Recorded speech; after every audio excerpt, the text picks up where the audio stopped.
ఈరోజు మన చందమామ కథల్లో కాళీ కటాక్షం 3వ భాగం విందాం. కథ వినే ముందు నాదొక చిన్న రిక్వెస్ట్. మీరు గనక మా ఛానల్ని మొదటిసారి చూస్తున్నట్లయితే ప్లీజ్ తప్పకుండా సబ్స్క్రైబ్ చేయండి. ఇక కథలోకి వద్దాం. మహారాజు రాత్రి స్వయంగా వీరడిని పట్టుకున్నాడని, ఆ దినం న్యాయస్థానంలో అతన్ని శిక్షించనున్నాడని తెలుసుకున్న ప్రజలు తండోపతండాలుగా రాజసభకు తరలివచ్చారు.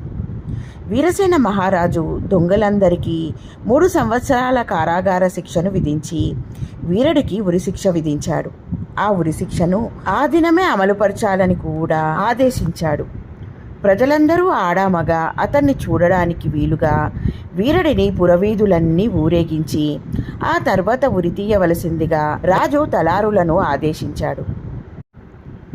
అతడు తలవాల్చుకుని ఉన్నాడు. ఉంగరాలు తిరిగిన నల్లటి తల వెంట్రుకలు నుదుటి మీదకి వ్రాలి ఉన్నాయి. నిర్మల వీరడిని చూడగానే అచ్చరపాటుతో కళ్ళు చిట్లించి మరీ చూసింది. అతడు భయంకరంగా అసహ్యంగా ఉంటాడేమోనని అనుకుంది. అంతకుముందు ఇతడు దొంగతనాలు దోపిడీలు చేసి రాజ్యాన్ని భయపెట్టాడా? తనను చూసి అసహ్యించుకునే ప్రజలను తలెత్తి చూడలేక తలవాల్చుకున్నాడు. ఇక కొద్దిసేపటిలో తలారుల కత్తులకు బలి కాబోతున్నాడు. ఎంత నేరస్తుడికైనా ఉరిశిక్ష శిక్ష కాకూడదు. అది మానవత్వం అనిపించుకోదు. వీరడిని శిక్ష నుంచి తప్పించాలి. అతని పరిస్థితికి జాలిపడుతూ అతన్ని గురించి ఆలోచిస్తున్న నిర్మల మనస్సులో కన్నెప్రేమ అంకురించింది. క్షణంలో అది ఆమె మనస్సునంతా ఆక్రమించింది. వీరడిని ఆమె ఎలాగైనా శిక్ష నుంచి తప్పించాలనుకున్నది. శిక్ష తప్పించాలనుకున్నప్పటి నుండి ఆమెలో ప్రేమ బీజం మొలకెత్తింది.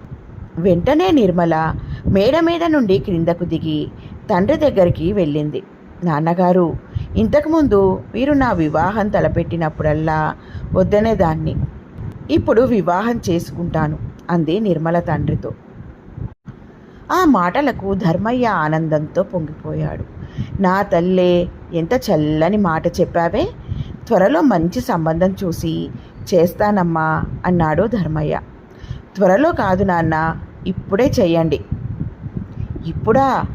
ధర్మయ్య పిచ్చివాడిలా కూతురు వైపు చూశాడు.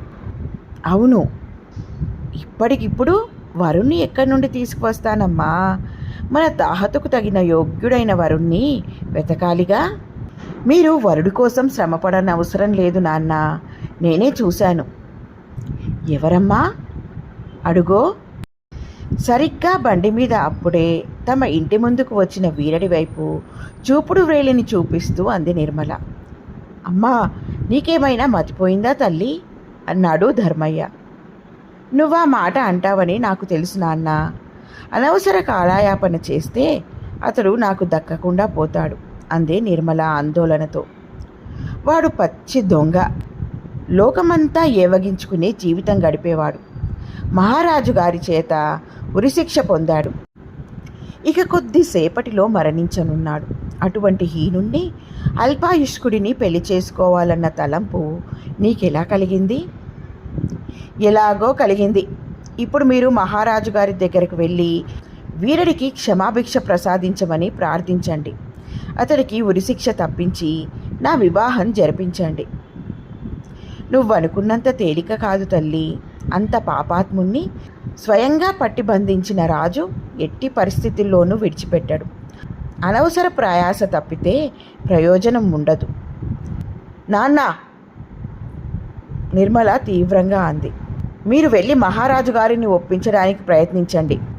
రాజు అతడికి క్షమాభిక్షను ప్రసాదించకపోతే ఉరిశిక్ష అమలు జరిగేలోగా కనీసం వీరడి చేత తాళి కట్టించుకునే అవకాశమైనా కలిగించమని అడగండి. అమ్మా, అవును, నేను తొలిచూపులోనే వీరడిని ప్రేమించాను. మానసికంగా అతడు నా భర్త అయ్యాడు. ఇక లోకానికి తెలిసేట్టు అతని చేత తాళి కట్టించుకుని అతడికి ఉరిశిక్ష అమలుపరచకముందే ప్రాణం విడిచిపెడతాను.